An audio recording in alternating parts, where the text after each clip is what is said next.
Welcome to Community Conversations. I'm your host, Ian Parkinson, and I'm pleased to have with me today Erin Hoimyr, who's the accounting supervisor with the City of Medicine Hat. Welcome, Erin. Thank you for having me. So what brought you to Medicine Hat? Well, I've been working in government for many years. Before I came to Medicine Hat, I actually worked with the provincial government, working on their provincial budget.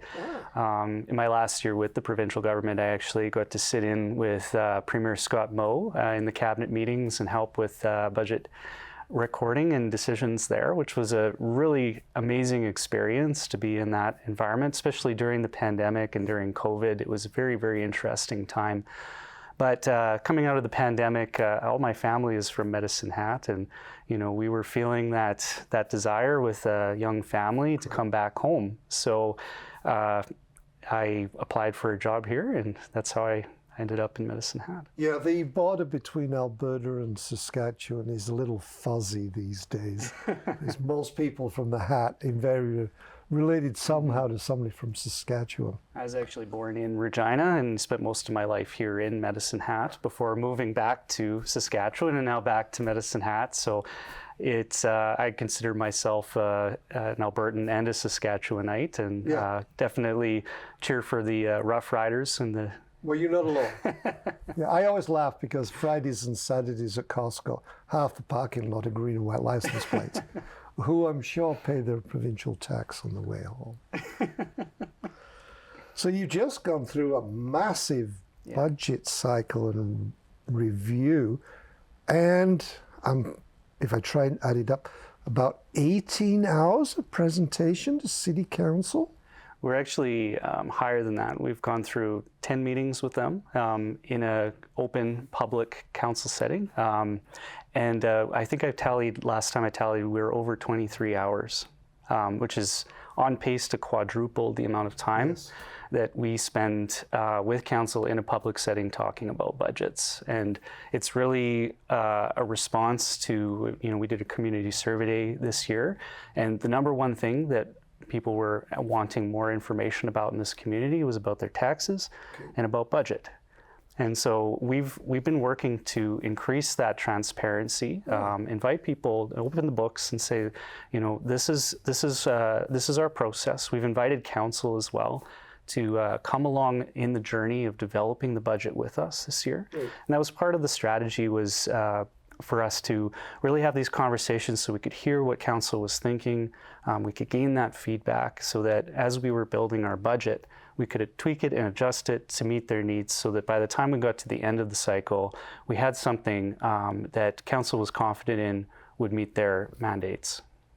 Right. Now, the city budget, I'll use the term people because it's more than one department, is my guess. You've gone to what they call a 2-year budget cycle. So the presentations you're doing in the last 2-3 months in 24 are for the year 2025. That's correct. So then are you already starting to work on the ground plan for 2026? How does that work? So this budget cycle is for 25 and 26. Okay. So if the budget is approved on December 2nd, that will solidify a budget for the city for 2 years. Okay. So we'll have a budget in place for 25 and 26. And that means for the city then we go into a more long-term strategic, as part of our strategic cycle, we would then move more into looking at our long-term picture and that sort of thing in the off year. Oh, so you're actually being proactive rather than reactive. Yes, we're trying our best to ensure that we are thinking about not just the needs of today, but the requirements of tomorrow as well. So the 23 hours that you put into these presentations, that's something new for the city. Yes, like I said, in the previous budget cycle, I think we maybe would have spent about 7 hours in total talking about budgets in a public setting. And most of those meetings, they were tacked on to the end of regular council meetings, which for anyone who watches those meetings, they know they go pretty late, and half of us are falling asleep by the time that they're ending. Yeah. So you really didn't get the type of attention and effort that you wanted out of those meetings. This year we have dedicated meetings that we've set up where we're talking about budgets specifically. Yeah. They're happening earlier in the day, so if people want to watch or want to attend, they can do that. And then all of those recordings are available on the city website. So if you go to medicinehat.ca/budget, you can get access to all of the meetings that we've done so far this year. Okay, so this is an opportunity then for a better word, for city administration to present the budget for the next year, 2 years, and then council can give their perspectives and inputs, issues, and concerns, and then it's all ready to go at the end. We're not having a marathon city council meeting on December 2nd. That's right. And one really good example of that is in June and July, we had a series of meetings we called New Growth Opportunities. And really what the purpose of those meetings were to introduce to council all of the new things that the city was planning on doing in the new year, to say, what do you think about this? So what we did was we went through every single item. We itemized it for them. We provided a business case that justified the reasons why we were asking. We tied it back to council's strategic plan. And then we sat in a room with them and we invited all of the managers and directors from across the city, all the subject matter experts, to come and field any and all questions that council had about those particular growth opportunities. So this was their opportunity to grill us, to ask the questions, the tough stuff, and really for administration to get a sense of, are these things that council is for or against, so that we could tweak things as we went along. That must have been some intense meetings. A lot of information. It is a lot of information, and that's really why we've tried to break it up into a number of sessions, because what we found in previous cycles is you get to the end and there's this desire to understand more. And for me as a budget person, I think budgets should tell a story. Yeah. Right? They shouldn't just be numbers on a page, because if that's all that people see, then how do you know what you're approving? So in a position of government, you need to have that context of, what do these numbers represent? And so that's what we've been trying to bring out in these meetings. And it really is as well an opportunity to try to provide some education, because Medicine Hat is a very, very complex organization. A lot of the municipalities in Alberta and across Canada don't deal with the same kind of things that we deal with. Well, that's the thing, because besides being a transportation hub / corridor, we also own our own energy production, distribution, and at one point we were natural gas heavily involved too. That's not, it's not something most normal municipalities deal with. No, and that's part of what makes the city unique and complex, and actually a pretty fun place to work at. I'm glad, because when it comes to numbers, I am not your man. But actually, you're correct, because now as I think in watching your presentations that were on the city's website, it did actually, you're right, it felt like a story, and everything was built one on top of the other until you got to the end. It did make a lot of sense to me. Before it was just like, huh? Mm-hmm.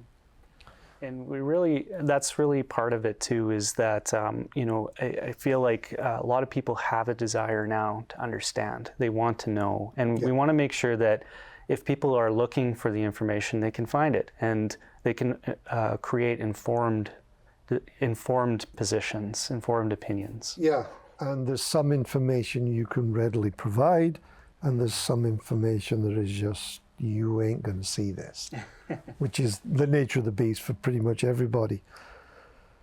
So the city's council strategic plan that they came up with now 3 years ago, just after their election, that's one of the basic pointers for where your budgets go and which departments get what money, or how we put things aside for a big one. As an administration, we're always listening to council and trying to do our best to ensure that their goals are being met. And so you're right, council did put together a strategic plan. I believe that they revised it a number of years ago. And just recently in October, council came out with 4 focus goals for their last year in their term. And so we responded to that on November 18th. Okay. We provided a list of the various things that we were going to do.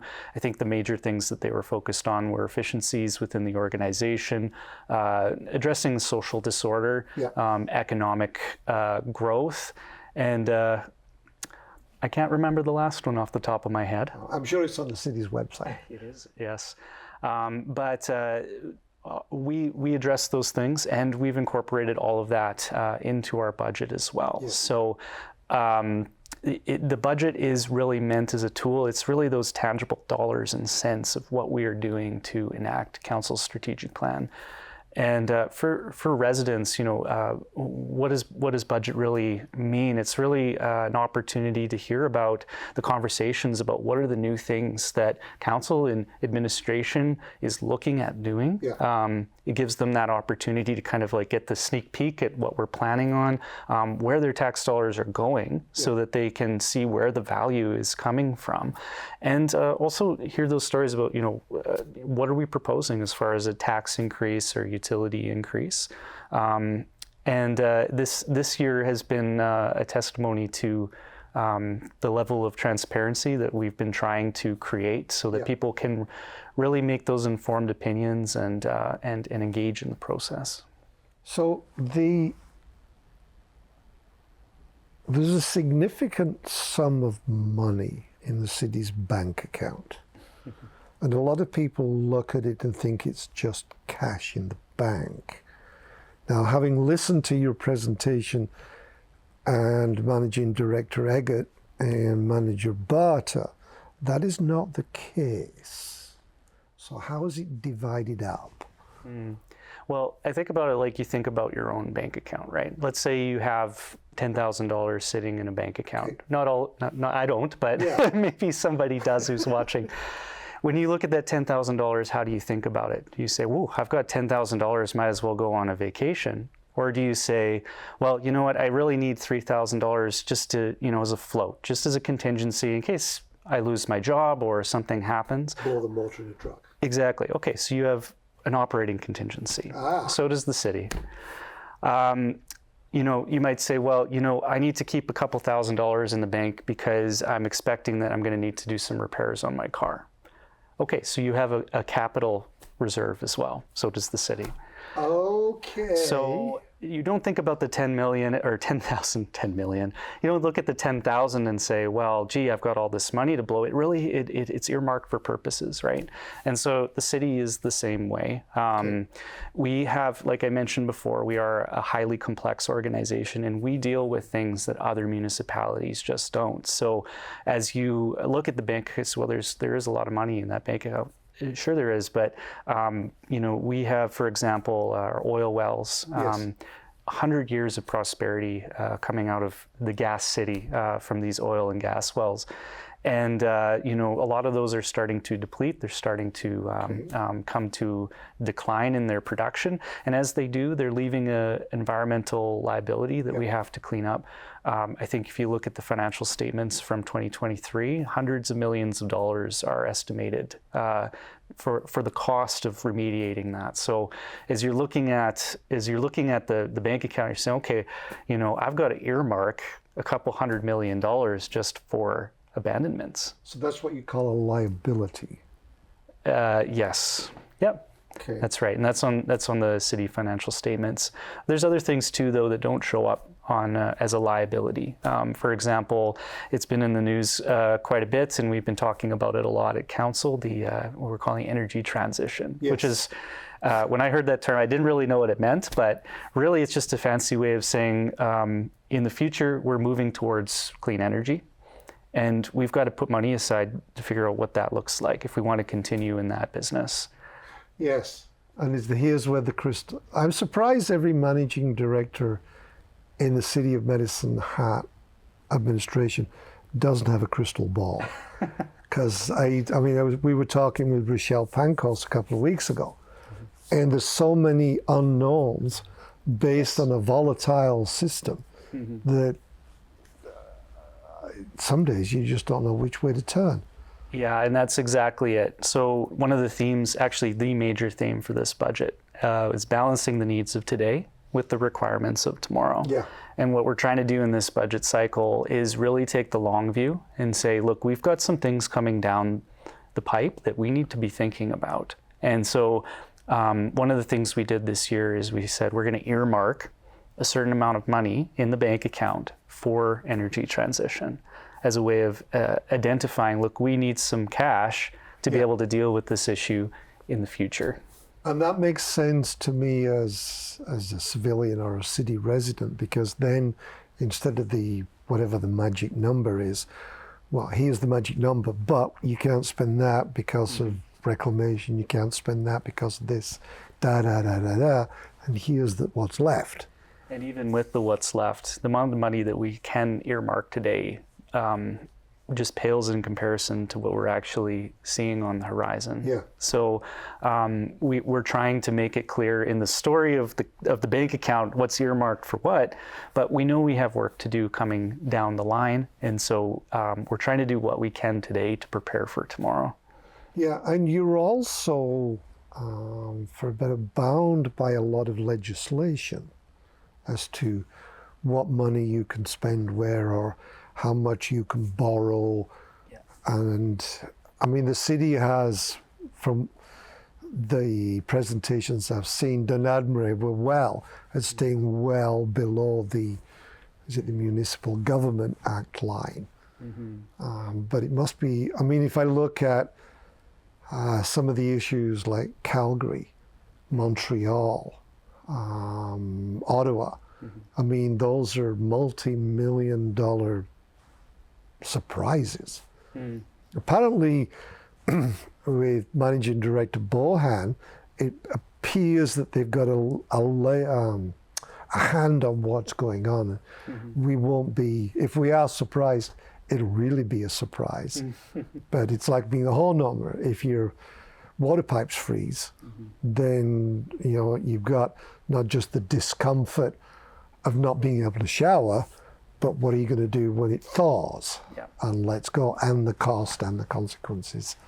That's right. And part of being in the position that we can be thinking proactive about some of those kind of things. So part of, for example, this budget, we have money set aside for what we're calling the Kipling Twinning Project. Yeah. And so that's a secondary water main that runs to our Kipling booster station, which is where the water for the entire south half of the city runs through. So that what we're trying to do is we're trying to create a risk mitigation effort to say we don't want what happened in Calgary to happen here. So over the next, we're starting with that project, but in the upcoming budget cycles, we are going to be looking at more twinning projects to help reduce some of that risk on some of these key lines that we have. And if it does let go, there's a line right next to it that's in good shape. Precisely. You're only going to be without water for an hour while we pull a valve or two. And what it does is it allows us to shut one off so we can actually do an inspection, because we can't really even inspect these lines because we need to shut them off to look inside. So this is really a risk mitigation effort that we're trying to do. And not all cities are, as we saw with Calgary, are in the position to be able to do that. Yeah.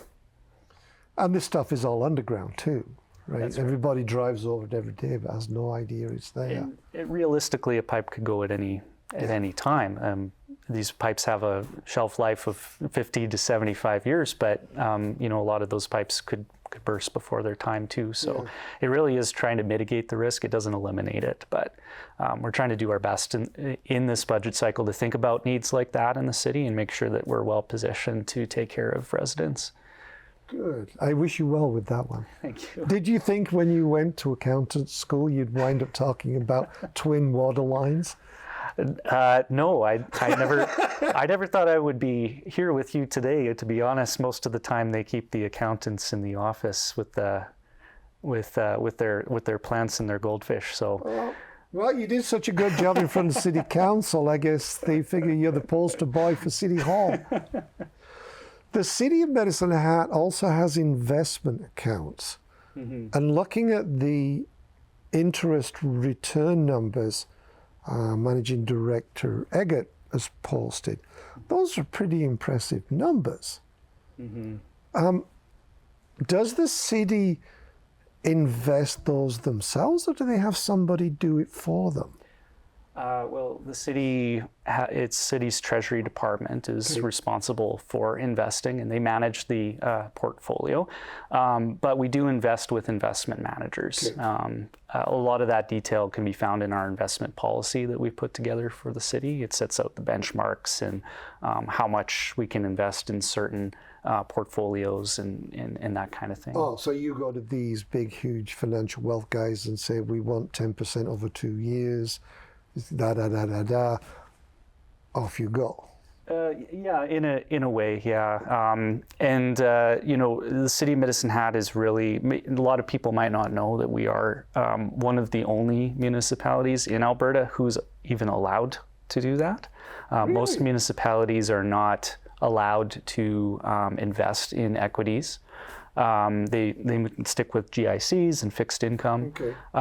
Calgary, Edmonton, and Medicine Hat are the only ones who are able to do that. So that gives us an advantage to be able to invest in, it's a little bit of a higher risk. And so you have a bit of volatility at times, but in the long run, we expect that, we'll earn a decent return above what we would have earned through a fixed income. The numbers Managing Director Eggert put out, they're on par with some of the big, huge guys in the Canada Pension Investment Bank board. We have some very talented people running that investment portfolio at the city, and they do a really good job at making sure that we're meeting targets. I think August reports, I think we were somewhere between 9 and 10% year over year, which is fantastic. One of the tricky things for us as accountants, though, is trying to tell the story of investments, because even though you're earning that in the investment portfolio, it doesn't always show up that way on a financial statement. So it's a bit of a tricky thing. Yes, because you have to cash it to get the interest, and if you don't cash it, you don't get the interest. That's one of the interesting nuances of public sector accounting standards. It's way over my head. Do you happen to know why it's just the 3 cities? We're the only ones really with a big enough portfolio to do that. Yeah. So they don't. Okay. I guess if you're going to play with the big boys, you need a couple of $100 million, not $20 or $30. You might as well buy a lottery ticket. Yeah. The City of Medicine Hat is a very blessed city, and we do have advantages that other cities don't. We have twice as many trails as other cities, 4 times as many playgrounds. In our municipal presentation, we went through a lot of those advantages. We have beautiful facilities like our Co-op Place and our Esplanade and Big Marble Go Center. Our police and fire are meeting national standards for response and clearance times. We really do have a lot of advantages in the City of Medicine Hat. Our road systems are able to be proactive with our maintenance and be preventative, as opposed to waiting for roads to essentially erode before we deal with things. So a lot of those things go to the Medicine Hat advantage, and we're able to do that while also being one of the places that has one of the lowest living wages in Canada. And the sunshine and the blue skies and 3 hours from everywhere. Yes, that's right. Is there anything else you'd like to add, Aaron? I just, this year we are, our theme is balancing the needs of today with the requirements of tomorrow. The budget is really telling the story about how, over the last couple of years, we have had success in our electric generation market. Yes. But that is really not the case of what we're expecting to continue into the future. We are facing the pressures of foregone tax revenue during the pandemic, where we kept taxes at zero. We're facing reduced revenues from the province, reduced development fees because of low development within the city. We're seeing investment revenues decline because of our cash position coming down as electric generation is also coming down. And this is putting a lot of pressure on the budget. But I do want to stress that city administration has gone back to the drawing board multiple times over this budget cycle, where we've looked for ways to try to mitigate, to try to find ways to cut costs where we can, in order to find that right balance. And it really is a balance. It's not about 0% tax, or financial sustainability. It's really about how do we balance the needs of today with the requirements of tomorrow? How do we balance the need for affordability with the need to invest in city infrastructure? How do we continue to invest in council strategic priorities so that we're meeting the community needs where that money is needed, and realigning our internal resources to make that happen?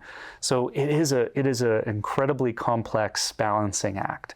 And when we're looking at what we're proposing as tax rate increases or utility rate increases, I hope that context is known, that the city is doing what they can to try to make sure that we're not putting undue pressure on city residents, that we're doing our due diligence on our end as well. So can we expect to see a somewhat more shortened version of the presentations you've done over the last 6 weeks every year? I think, well, or every other year, maybe. In December 2nd, we will be giving kind of our city consolidated picture. So if residents are interested, that's where we're going to be requesting the approval of the budget. And so you can tune into that on YouTube or come down to City Hall and watch it in person. If you're looking for more information, we have it all on the city website, medicinehat.ca/budget. And so it's a really good opportunity. If you are one of those people who took the community survey and said that you want more information about taxes or budgets, the city administration has made that available to you. So that citywide survey actually paid off for you? Absolutely, it did. Yeah, and it helped us to show majority of taxpayers are seeing value in their tax dollars. Most taxpayers are saying, we think that Medicine Hat is a good place to live. We would recommend it to others as a place to live as well. I certainly would, yes. Yeah, so I think those are all really good things, and it helps to reinforce that we are doing a good job. Is there things that we could do better or more? Always. Of course, and I think some of that is highlighted in this budget. So we'll keep doing our work. Well, thank you for coming in, Aaron. I hope after December 2nd you get to spend some more time with your family. Well done, and I'm sure we'll see you again. Thanks for having me. Thank you for coming in. Thank you for watching.